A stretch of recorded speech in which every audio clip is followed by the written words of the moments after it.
Is it possible that a time traveler visited our time, spoke frankly about why he's here, going even so far as to leave pictures of his time-traveling device and even the owner's manual? But more importantly, he left dire predictions regarding our future. I know it seems improbable, but I'm going to give you some facts that might make you think twice. Here today on this episode of Simply Stated.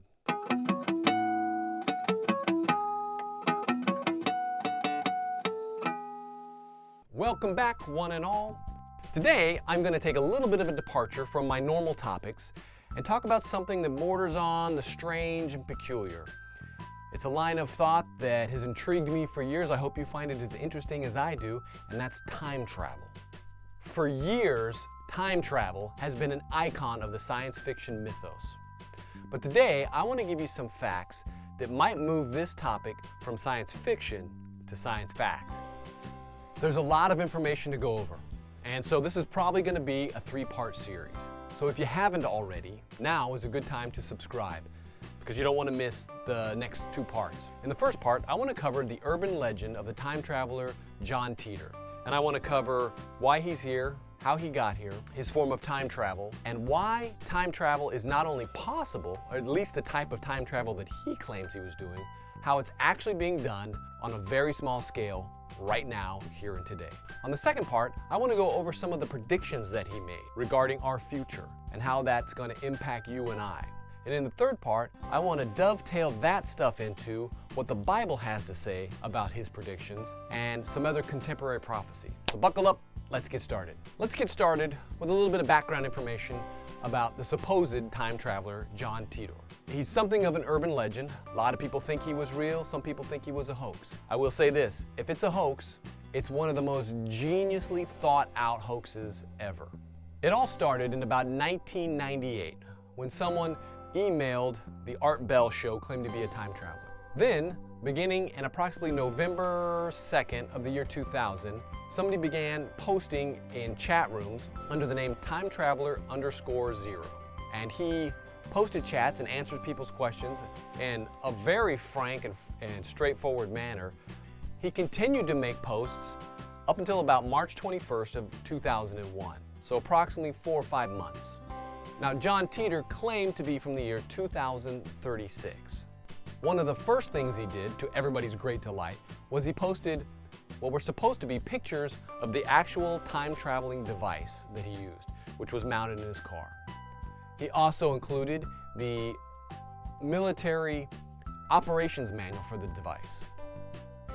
Now, one of the important and interesting aspects of his post was how time travel works. And in John's description, it's not time travel like the traditional thought where you go directly back in time, where paradoxes such as the grandfather paradox, which states that if you go back in time and kill your grandfather, then you cease to exist in the future, or time loops or other such paradoxes, they don't really exist. According to John, he wasn't so much time traveling as jumping into neighboring realities that were similar to the one he existed.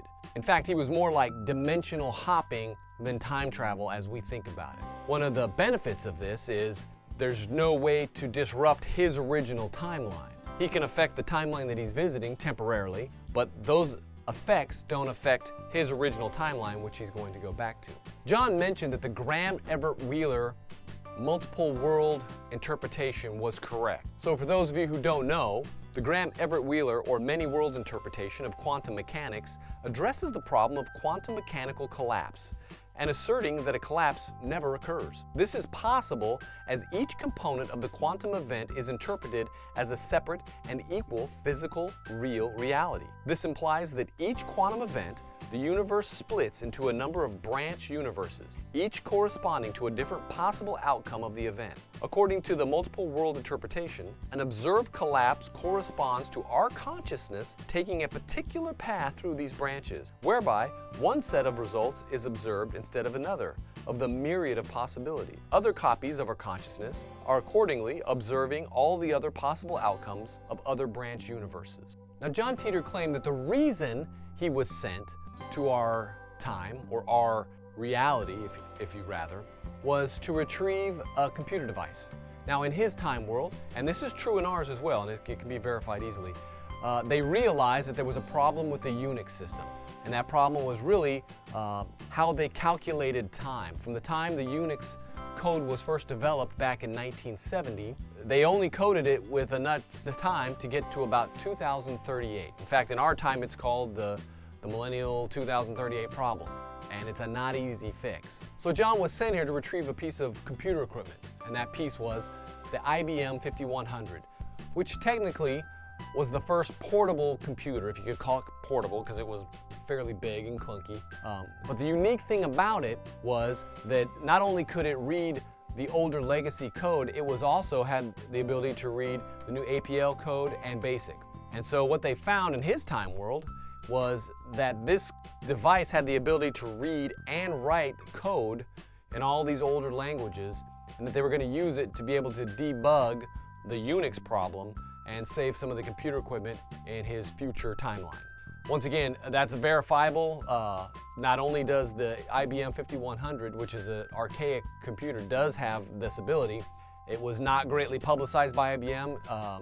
They didn't want it interfering with some of their other marketing strategies, but it's true. It does possess this ability. Now I want to interject at this point and just say that there's a lot of people that believe this is a hoax, and it could be. But I want to point out the genius of it if it is. Because the predictions that he made, or the things that occurred in his timeline, because they weren't really predictions, basically he was just saying, in my world, these things happened. And because our world is similar to the one that he left, supposedly, it just is a natural, logical course of progression that these things are going to happen in our time world too. However, there's differences in the different timelines, and just because they happen in his doesn't necessarily mean they're going to happen in ours, or in the same time frame. So in the writing of it, if John Titor was not a real person, it was a genius plot device. Also, I want to point out that John Titor, most likely, if he was a real person, that was not his real name. And if we're going to talk about possible time travel, we have to bring up quantum mechanics, because it's this phenomenon that I believe makes it possible, or the theory behind it. And so in quantum mechanics, we have principles like superposition, quantum entanglement, quantum tunneling.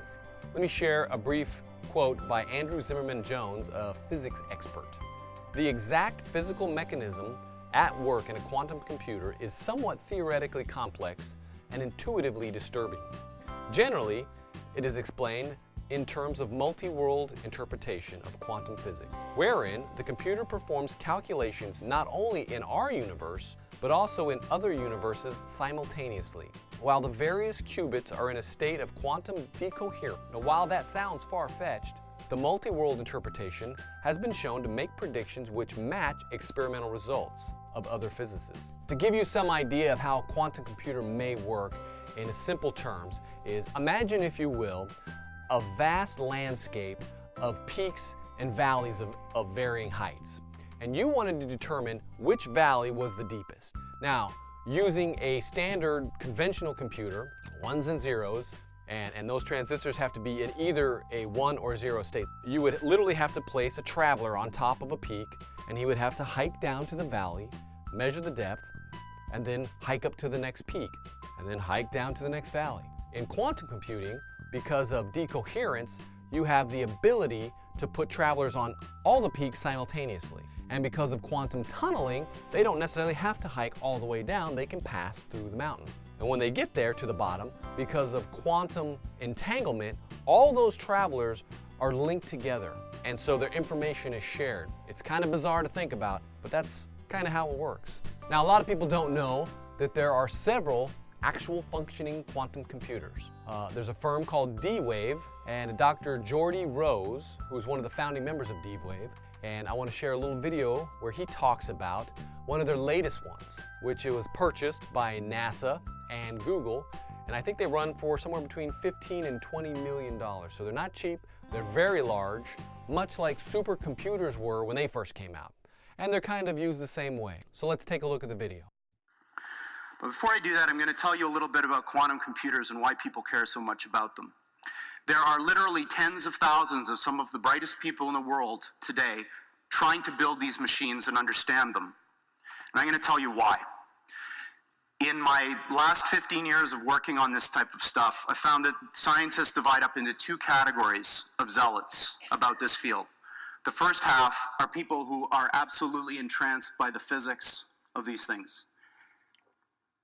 This quote is from a respectable scientist, in fact, one of the founders of this field, that may look a little strange to you who don't follow theoretical physics, but there is a very clear prediction that our most successful theory of nature makes, and that is that there are an enormous number, mind-bogglingly large number, of parallel realities, as real as this one, that have different consistent histories.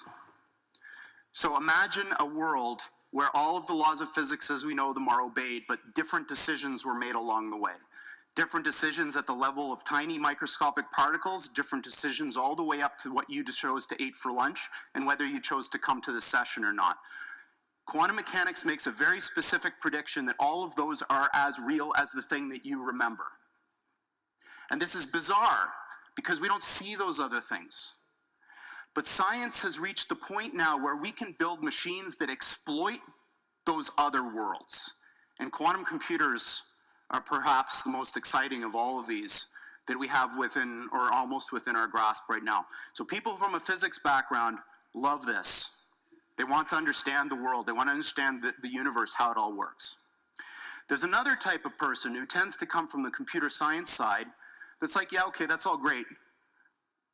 But there's a different thing going on here, which is just as exciting, if not more, and that these machines that supposedly can do this wild stuff, let's forget about how they work, if you could build one, could solve problems that you could never, ever solve with any computer of the sort that we built. If you took every single atom of silicon in the world and made the most sophisticated conventional Intel-style processor that you could build, there are problems we know of that I could write down on a sheet of paper that you could never, ever, ever solve with that thing, that you could with this kind of machine. So that's very exciting. Humans use tools to do things. If you give humans a new kind of tool that can do things that you couldn't otherwise do, imagine the possibilities. So you may think, well, this is all fine and dandy, but aren't these things in the realm of theory and speculation kind of in the same regime as other futuristic things you may have heard of which may be allowed by the laws of physics but aren't here yet? That's not true. There are, in fact, many of these machines deployed now in openly available research centers following the model that was used to introduce supercomputers to the world. They're too big and ornery and difficult to operate to put in your home, too expensive also, but you can give them to a place which will manage them as a shared resource that will offer that service to the world. And there are two of these now. One of them is at the University of Southern California. And this analogy with flight, I think, is an interesting one. So a horse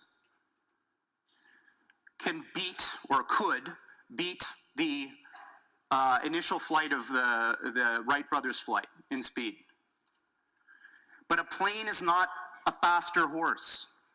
A plane is a different kind of machine. The plane takes advantage of another thing, another resource that nature gives us, this third dimension, in order to do something that matters to people better that you could do with any horse. It doesn't matter how fast you make a horse, it will never fly, at least the kinds of horses that we know about. So these types of computers now are being thought of in the same way. They're not terrifically powerful yet, but they're doing something completely different than what your computer does. And that thing is like flight. It gives these computers access to these new resources, maybe you could call them parallel universes, in order to do something that you couldn't otherwise do. And that's not the only one. In fact, the one I'm going to come back to and talk to in the context of the story that I'm wrapping this in was recently installed at NASA. And Google was the primary interested party that pulled this whole thing together. And this one is really exciting to me Because what they're going to do is apply this machine to an area that I think is fundamentally important. It's a crux of our future as humans.